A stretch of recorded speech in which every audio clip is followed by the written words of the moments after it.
વંદે માતરમ વિદ્યાર્થી મિત્રો, આજે આપણે ચેપ્ટર નંબર 4ની અંદર થોડું બેઝિક ભણીને ગયા લેક્ચરમાં પૂર્ણ કર્યું હતું. હવે આપણે આગળ વધીએ. એમાં એક સવાલ છે આપણી પાસે, સદિશ સરવાળા માટે ત્રિકોણની રીત, અથવા તો એમ પૂછવામાં આવે કે શીર્ષથી પૂછની રીત સમજાવો. શીર્ષ એટલે માથું ને પૂછ એટલે પાછળ જે પૂંછડી આવતી હોય એ, બરાબર. તો શરૂઆતની અંદર તમને સમજાવી દો, કોઈ પણ સદિશ હોય એને આપણે તીર વડે બતાવીએ છીએ. માની લઈએ કે સદિશ આ છે, બરાબર, એ, બરાબર. આ સદિશને આપણે શું કીધો? એ. આવું આપણે ધારી લેવાનું છે, બરાબર. એક સદિશને આપણે બી ધારી લઈએ. જરૂરી નથી કે મેં લીધો એમ જ લેવાનો, બરાબર. તમે તમારી રીતે લઈ શકો. આ બે સદિશ છે. આકૃતિમાં બતાવ્યા પ્રમાણે જો પહેલો જ મુદ્દો આપણો બહુ ક્લિયર કરીએ આપણે, કે આકૃતિમાં દર્શાવ્યા પ્રમાણે બે સદિશ, બરાબર, બે સદિશ લેવાના કીધા છે, એ અને બી નો સરવાળો ત્રિકોણની રીતે કરવાનો છે. ત્રિકોણની રીત, અહીંયા શબ્દ પણ ત્રિકોણની રીત વાપરેલો છે, બરાબર. તો આકૃતિમાં દર્શાવ્યા અનુસાર તમને અહીંયા બે સદિશ આપેલા છે, એક બી સદિશ આપ્યો છે અને એ સદિશ આપ્યો. કન્ડિશન એટલી છે કે તમે જે પણ સદિશ લો એની દિશા અને એની લંબાઈ બદલવી જોઈએ નહીં, બરાબર. બીજી વસ્તુ, એક સ્થાન નક્કી કરો. દાખલા કે હું અહીંયા સ્થાન નક્કી કરું છું, એક ઓ, બરાબર. સમજો છો મારી વાત? એક સ્થાન હું નક્કી કરું ઓ, અહીંયા જો મેં ઉપર એક સ્થાન નક્કી કર્યું ઓ, એને નિશ્ચિત બિંદુ કર્યું. અહીંયા પણ એક મેં નિશ્ચિત બિંદુ કર્યું, જેમાં અહીં એ સદિશ લંબાઈ જેટલો છે, બરાબર, આની લંબાઈ જેટલો જ એક સદિશ હું અહીંયા લઉં છું, બરાબર. આ સદિશ એ છે આપણો,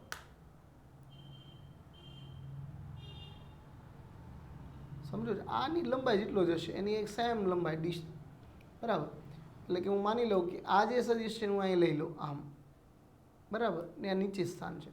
પછી આ સદિશ જે છે તમને જે દેખાય છે બી સદિશ, એને એવી રીતે મૂકવાનો કે પહેલો સદિશ જે હતો એનું શીર્ષ ઉપર આનું પૂછ આવે. જો મેં કેવી રીતે લીધું એ આપણે આકૃતિ આપણી રીતે એક્સેપ્ટ કરી લેવાની. આ સદિશ એ, એનું આ શીર્ષ, એના પર સદિશ બીનું પુરુષ. આને શું કહેવાય? આગળના ભાગને શું કહેવાય? શીર્ષ. તો આને શું કહેવાય? પૂછ, બરાબર. હું કહી દીધો.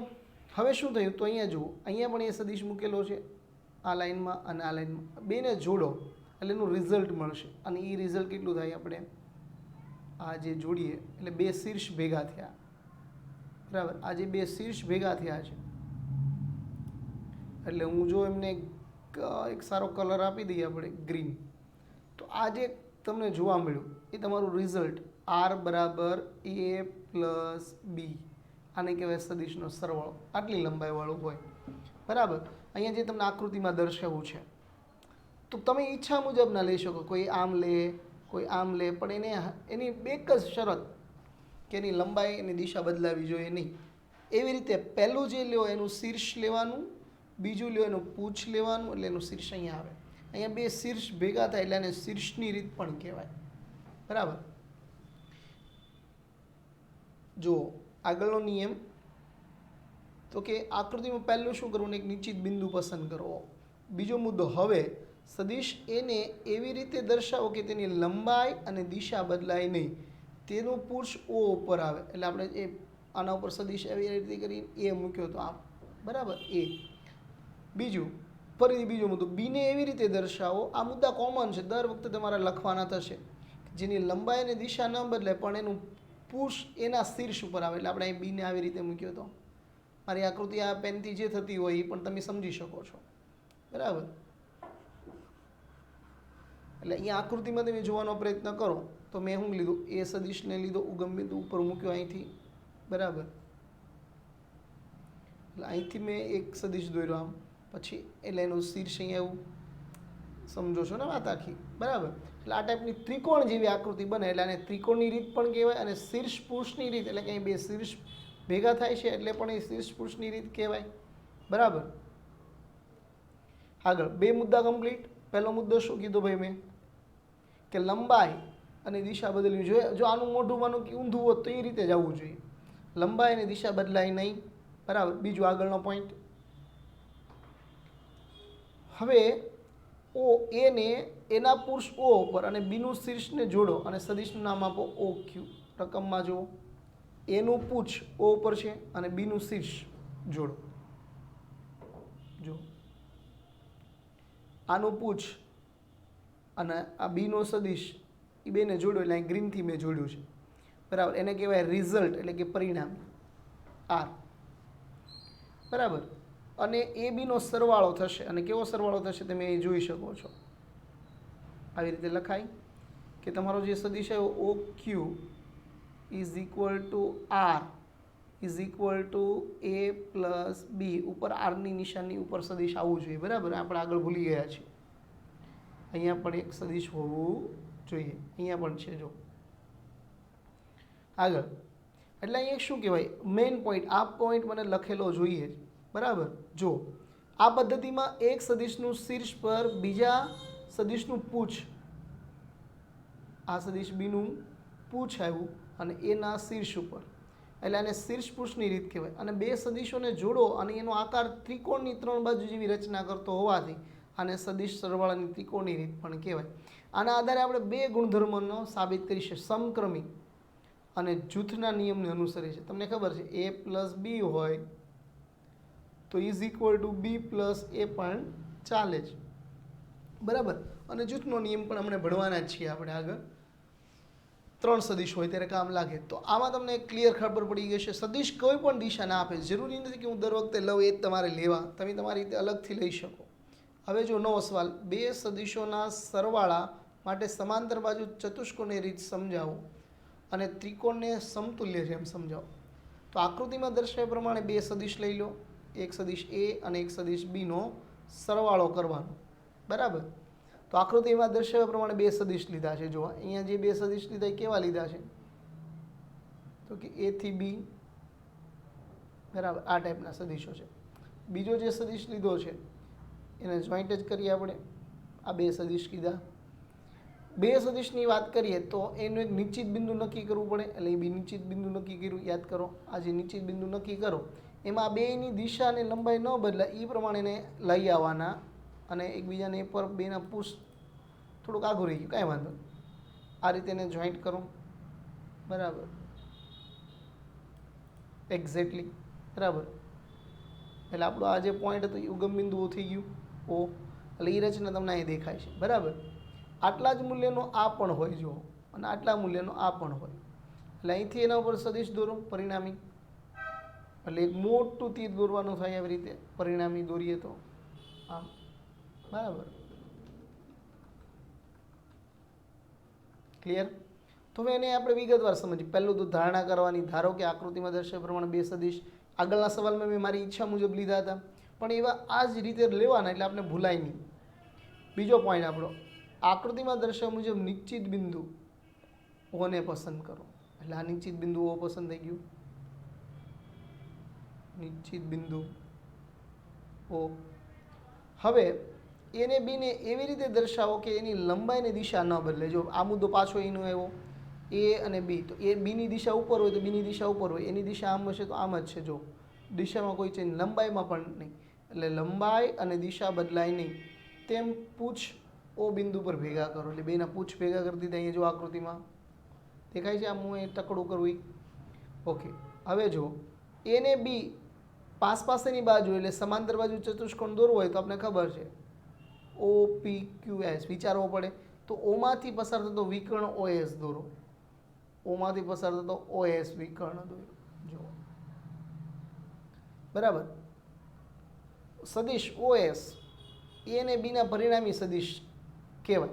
એટલે જો ઓ એસ લખીએ આપણે, અથવા તો હું તમને બહુ સિમ્પલ રીતે કહું કે આ જે લાઈન દોરી હોય આ, એને હું જો અહીંયા લઈ આવું તો શું થયું? જો તો આપણે નિયમ પ્રમાણે જો આ જો શીર્ષ એના ઉપર મૂક્યું પુરુષ ને એને જોડો તો આ રિઝલ્ટ જ થાય. તો એટલે શું લખી શકાય? R is equal to A plus B લખી શકાય, બરાબર. તો અહીંયા પણ એવું જ પરિણામ મળ્યું છે. જો, બરાબર. આકૃતિ સીમા દર્શાવે કે ત્રિકોણનો નિયમ દર્શાવે, બંને આકૃતિ સ્પષ્ટ જ લખી શકાય. ત્રીજી આકૃતિ જો બે બાજુ ત્રિકોણ જ બને છે, બરાબર. એટલે એકબીજા બંને બાજુ ગમે એ રીતથી તમે કરો તો સંતુલ્ય રહેશે, બરાબર. એટલે આવું કહી શકાય કે આરનું મૂલ્ય એ બીના મૂલ્ય જેટલું અથવા તેનાથી ઓછું હોઈ શકે, બરાબર, વધુ ના હોઈ શકે ક્યારેય. બરાબર વિદ્યાર્થી મિત્રો, ઝડપથી આપણે આગળ વધીએ.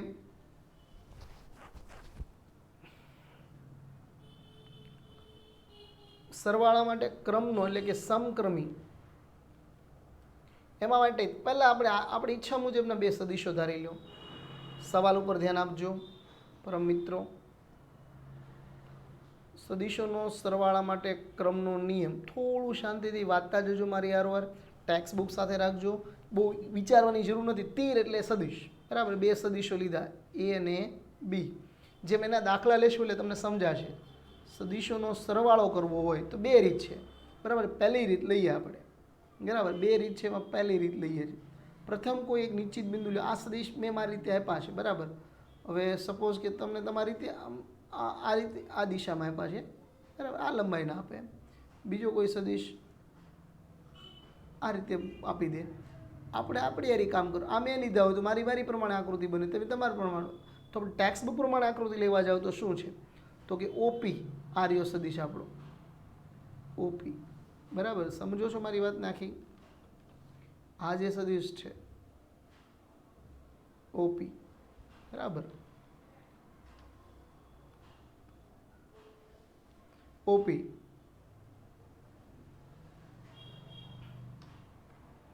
બરાબર, નામ આપી દીધું.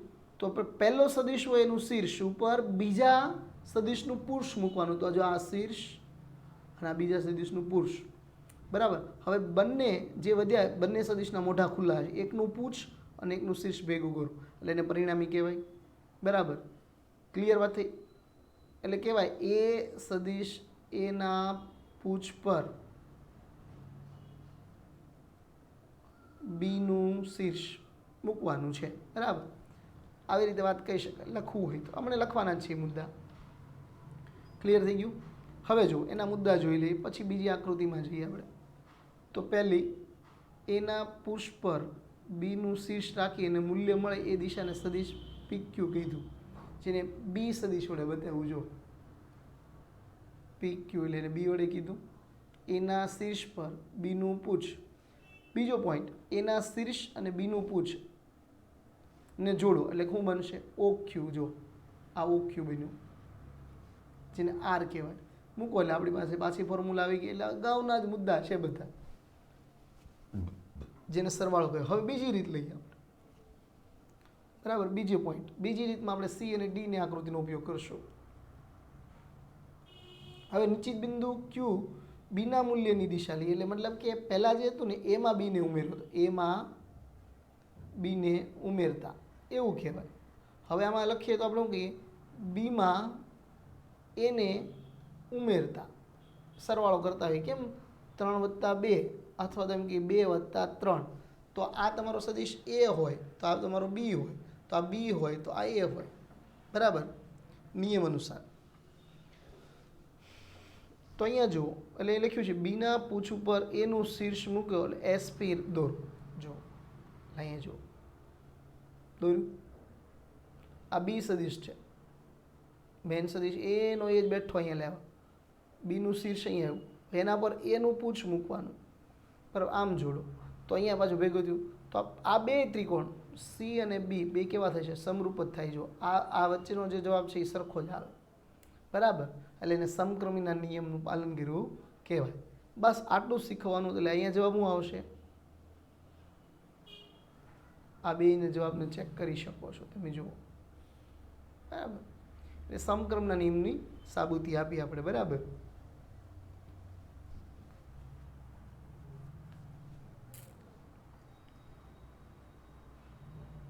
આગળ હવે જૂથનો નિયમ, એટલે જૂથ માટે 3 સદીશ તો જોશે જ. જૂથનો નિયમ તો લાગુ પડે, બરાબર. તો સદીશ સરવાળા માટે ત્રિકોણની રીતમાં સદીશ એ બે ને એમાં બીને ઉમેરતા તો આવું મળે. આ તો આપણને ખબર જ છે. જો હું તમને સમજાવું, નહીં સમજાય વડે અડધાને. તો સદીશ એ લખું છું, આ સદીશ મેં એ દોર્યો. આકૃતિ જે થાય એટલે આપણે નામાને આપીએ O. આગળ જે સદીશના મોડેલ હતા એ જ મેં લીધા છે P. દાખલા કે કહેવાનો મતલબ આવો છે, હજી અમુકને ખબર નહીં પડે. આ સદીશ એ આમ ગયો, બરાબર. સમજાય છે આખી વાત? અને આ સદિશ તમારો બી આવ્યો, આ બે સદિશ એના જ છે. એને એક વખત મેં અહીંયા મૂક્યો એટલે સદિશ એ થઈ ગયો. આ હવે સદિશ બી લઈએ તો બીનો નિયમ શું છે યાદ કરો? બીનો નિયમ યાદ કરો તો કે બીનો નિયમ એવો છે કે પહેલાંના શીર્ષ ઉપર મૂકવાનું. યાદ જ હશે ને? આ બી આપણે મોટો લીધો હશે અહીંયા, આ બી સદિશ એટલે એને નામ આપણે આપ્યું હતું ઓ ક્યુ. યાદ કરો એટલે આ બેને જોઈન્ટ કરવાના. આ બેને હું જોઈન્ટ કરું એટલે આપણું પરિણામી મળતું હતું. યાદ કરો, આ ગ્રીન, આ તમને જે મળ્યું એ બરાબર હોય. બાપા આ તો ખતરનાક થઈ ગયું, ચાલુમાં બંધ થઈ જવાનું કંઈ માણેક તો મજા આવી હોય. બરાબર, તો આ તમારો સદિશ થઈ ગયો. એટલે આને આપણે શું લખીએ છીએ? એ પ્લસ બી લખીએ છીએ. યાદ કરજો, એ પ્લસ બી. બરાબર, હવે ત્રીજો સદિશ સી, જે આપણે ખબર નથી, કોઈ પણ ડિરેક્શનમાં લઈ લીધો આપણે ત્રીજો સદિશ. બરાબર, સીને ધ્યાનમાં લઈએ, જે અહીંયા આવી રીતે આપ્યો છે તમને. બરાબર, આ સી સદિશ, સી સદિશ. તો હવે એના માટે શું થયું? આ જે આ છે ને આર સદિશ, આર અને સીનો મિલાપ કરવાનો. બરાબર, એટલે એનું પરિણામી બને. તો એ જુઓ, આનું પૂછીને શીર્ષ ખાલી રહ્યું તો એને જોઈન્ટ કરો તો શું થાય? તો કે આ બેને હું જોઈન્ટ કરવાનો, એટલે જૂથના નિયમમાં 3 જ હોય ને, એ પ્લસ બી પ્લસ સી. તો હું આને જોઈન્ટ કરું છું. આ તો આ જે તમારો સદિશ મળે એ શું મળે? R plus C. એનો મતલબ કે આર તો શું છે? A plus B plus C. એટલે જૂથનો નિયમ થઈ ગયો. તમે સમજો, આખી વાત આગળ સમજાઈ જશે. તો હવે જુઓ, પરિણામે એને જોઈન્ટ કરવા જાઓ, બી અને સીને. પરિણામે બી અને સીને જોઈન્ટ કરો, બી અને સી. તો આ જે સદિશ છે એ બી સી કહેવાય, બી પ્લસ સી. બરાબર, સી. આ જે તમારો બન્યો એ પ્લસ બી. તમે આ જે આકૃતિ બનાવી, મેં મારી રીતે 3 સદિશ લીધા હતા. કેટલા સદિશ? એક એ લીધો હતો, એક બી લીધો હતો અને એક સી સદિશ આ રીતનો ડિરેક્શનમાં હતો. બરાબર, આ આકૃતિ આ રીતે બનાવી છે. તો અહીંયા સીધી જ વસ્તુ ખબર પડી ગઈ. ઓક સી એટલે કે ઓ ક્યુ આરમાં ઉમેરતા શું મળે? જો આ બેનો સરવાળો, એટલે તમને આ લાઈન મળી. બરાબર, હવે બીમાં સીને ઉમેરતા, એટલે આમાં બીમાં સીને ઉમેર્યું એટલે શું મળ્યું? બી પ્લસ સી મળ્યું. એટલે કે આ જોઈન્ટ કરી, મેં પહેલાં જોઈન્ટ ઓલાને કરી દીધું હતું, પણ તમે આને કરી શકો જોઈન્ટ. બરાબર, બી પ્લસ સી. બધી રીતે તમે કરશો તોય મળશે. મેથેમેટિક્સ છે. બરાબર, તો બીમાં સીને ઉમેરો. બરાબર, હવે એવી રીતે આગળ વધતા જશો, દરેકની અંદર તમને જૂથના નિયમો જોવા મળશે. જૂથનો નિયમ એટલે ખબર છે, A plus B plus C. જો આ બે ભેલા ભેગા હોય તો પછી શું લખાય? એ પ્લસ બી. આ પણ જૂથનો નિયમ જ થયો કહેવાય. બરાબર, તો અહીં શું મુદ્દો કહે છે? તો કે પીઆરમાં એને એવી રીતે ઉમેરો કે જેથી એની લંબાઈ અને દિશા ન બદલાય. એટલે કે એનું શીર્ષ પીના પૂછ પર જ આવે. એનું શીર્ષ પીના પૂછ ઉપર જ આવે. જો એનું શીર્ષ પીના પૂછ ઉપર જ આવ્યું. જો બરાબર, એટલે આપણે શું લખીએ? ઓપી, ઓપી અને પીઆર. તો પીઆર કેટલું હતું વચ્ચેથી જે તમે કાઢ્યું હતું? એ બીસી જેટલું હતું. એ તો સમીકરણ નંબર 2 અને સમીકરણ નંબર 1 ઉપર જો ઓ આર. ઓ આર શું છે? આ ડાયરેક્ટ આપણે બનાવ્યું હતું, આ મેઇન રિઝલ્ટ એટલે કે ઓ આર. તો ઓ ક્યુ કેટલું છે? તો કે એ પ્લસ બી. ઓ ક્યુ એ પ્લસ બી અને ક્યુઆર. ક્યુઆર ક્યાં છે? ક્યુઆર તો માત્ર એટલું છે સી. બરાબર, સમીકરણ નંબર 1 અને 2 પરથી સાબિત થાય છે કે જૂથના નિયમનું પાલન કરે છે. તો વિદ્યાર્થી મિત્રો, આને થોડુંક સમજવામાં અઘરું લાગે પણ આમ સહેલું છે. એકવાર નિયમો સમજી જાઓ. સદિશ એટલે તમારી ઈચ્છા મુજબ લો અને એને ગોઠવો. તો નિયમ એક, પહેલો સદિશ હોય એનું શીર્ષ હોય તો બીજાનોમાં પૂછ લાગવું પડે. એ બે ભેગો થાય એટલે પરિણામી બને. ત્રીજો સદિશ પાછો બીથી જ શરૂ કરવાનો. બરાબર, જો એક સિમ્પલ સી તમને વાત કરી દઉં કે જો તમારી પાસે કોઈ એક સદિશ હોય, એક સદિશ આમ છે. બરાબર, એક સદિશ આમ છે, એક સદિશ આમ છે, એક સદિશ આમ છે. તો આ એ સદિશ, આ બી સદિશ, આ સી સદિશ ને આ ડી સદિશ. તો તમારે કંઈ કરવાનું નહીં, માત્ર પહેલો સદિશને ગોઠવવાનો, બીજો સદિશ બી હોય એ અહીંથી જ લઈએ છીએ એમ જ સમજવું, એની દિશા ન બદલવી જોઈએ, જે હોય એમ જ રહેવું જોઈએ. હવે ભેગા છે, સીની દિશા આમ જાય છે તો એ પછીનો સદિશ એવી રીતે જ એને શીર્ષ પર મૂકવાનો, બરાબર.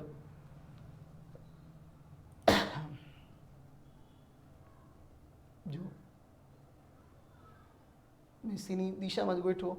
આ તમારો એ સદિશ હતો, આ બી હતો, આ તમારું એક બિંદુ ઓ હતું, બરાબર. તો આ બેને હું ભેગા કરું તો એનું પરિણામી આ બને, અને આર કહેવાય.